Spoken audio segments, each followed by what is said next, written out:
people of the internet. Right, saka takugadzira Polytunnel yenet. Takaiverengera tingadai takaitanga nezuro, but we are doing a good job. Muno munhu muchauya either tsunga kana kuti rep. Because imwe iya yakapinda rugare. Saka tichasakura tichibvisa maweeds iwaya. Then tichibva tisanganisa necompost yatakatoisa pamusoro nakudhara. Tabvisa muriwo yanga iri muno mamune rep netukovholo twakasarira mbijana neperpetual spinach iyi. Saka patiri kungosanganawo nayo tichiibvisa. Otherwise tikapedza muno toziva kuti 2 polytunnels down, pasara mamwe 2.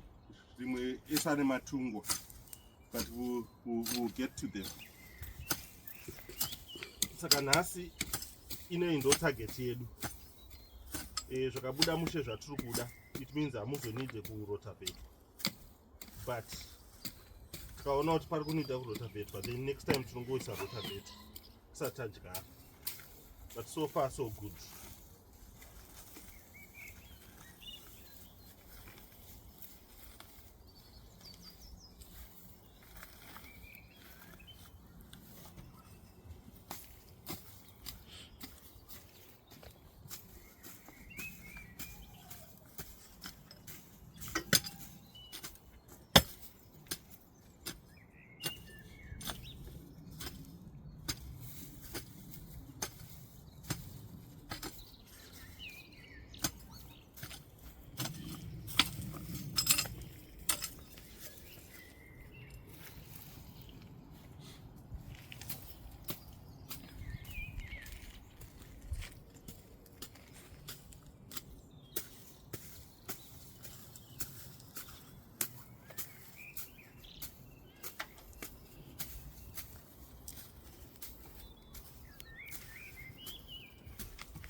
I think so. It's like you've done this before. And my boy about ritual. You know what ZveseZvese. Ayo, my site maricho my mubawa. Vanozviziva here vanhu kuti vakamboshanda kubhara.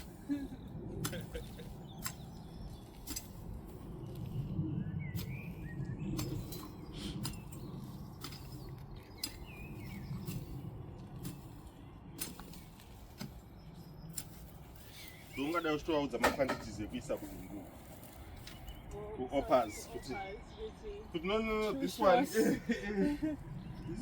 should have added a bit more mint. This one needs a bit more chichichi. Yeah, I was able to tell the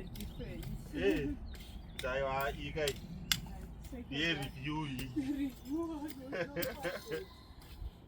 Review.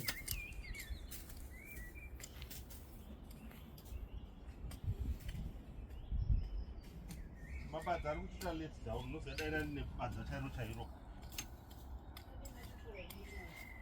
Riri kukuremera here? Imbotraya. Iri rinoda a lot more where's iroro? Iri rinoda more effort, iroro rinoda more frequency.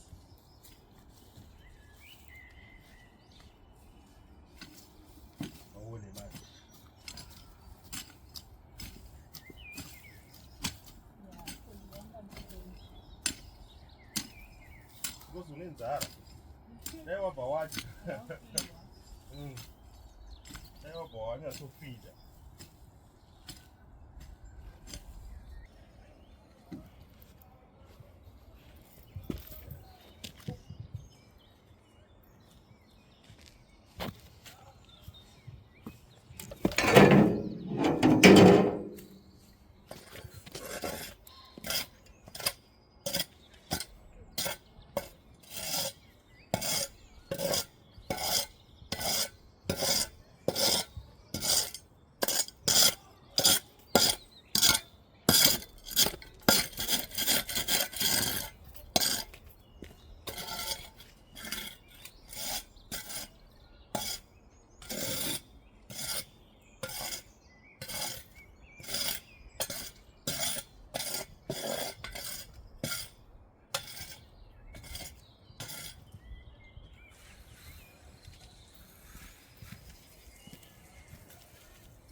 So guys, this is the final result.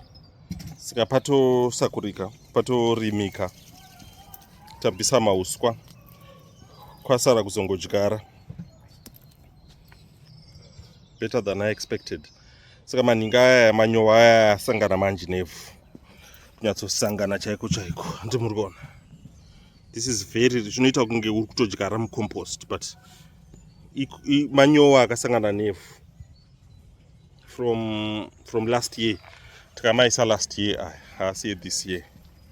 Saka anenge akanyatsoorerera. The moment yatinodyara imomo chingotanga kudiridza, so muchaona zvichaita mazimuriwo wacho. Saka muno muchauya rep kana kuti tsunga. We are not sure yet. Maybe tsunga, but Polytunnel ne yabo. Next chasara kudyara.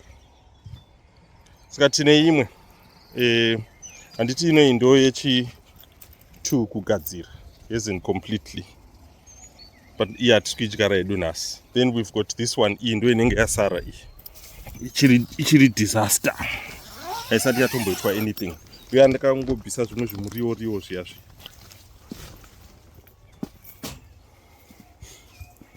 Mune kakunhuhwirira karimo, so kanenge kemaveji nice and fresh, because atanga futi kuita sei, kuita come to life after winter. Hari kunhuhwirira.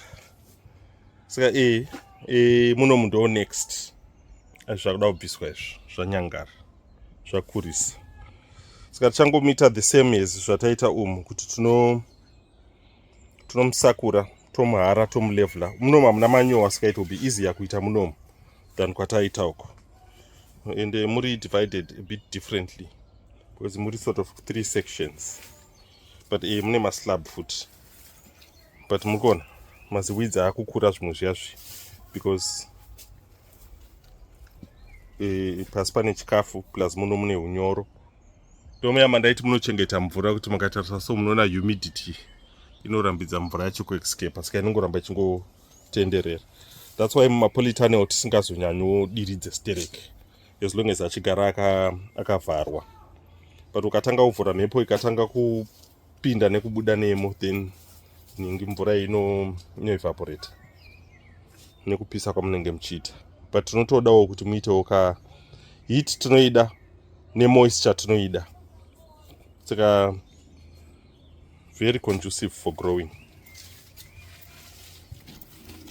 Very conducive. Saka ndimo next to, because ndo Polytunnel yekupedzisira. Besides imwe yacho ine matungu ayo. Ndakawandisa matungu acho, but da kuzoita rimwe zimunda rawo anyway. Saka that's the progress for today. Not bad for a job right after work. Saka tinozobatana pa next video. Pane vamwe vari kuita ma-projects avo vari kugeza dzimotikari, vari kutora opportunity yespace. Zviri kugezeka here izvi?